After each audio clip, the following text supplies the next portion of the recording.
Imbes na maging masaya nga itong si Jenny sa kanyang buong kaarawan, ay nasira nga ito dahil may nag-live nga na isang chismosang vlogger at kinalat nga niya na anak nga ni Dio Halari itong si Jenny.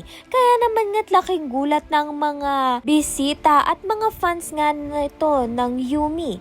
Kaya naman nga't si Sugar nga ang may kinalaman dito dahil siya nga ang nagsabi sa chismosang vlogger sa nalaman nga niya.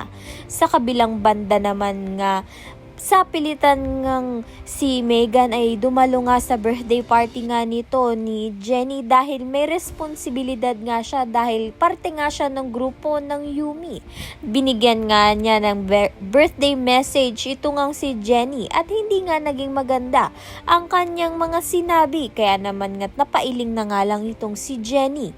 Subalit hindi nga maitatago ang pagsiselos nga nito ni Megan dahil naging emosyonal nga siya sa isang tabi nang makita nga niyang kahit nga tinataboy nga niya itong si Jenny ay may buo naman nga siyang pamilya. Kaya naman nga't yan at iba pa ang dapat nating pakaabangan. Maraming salamat sa iyong panunood.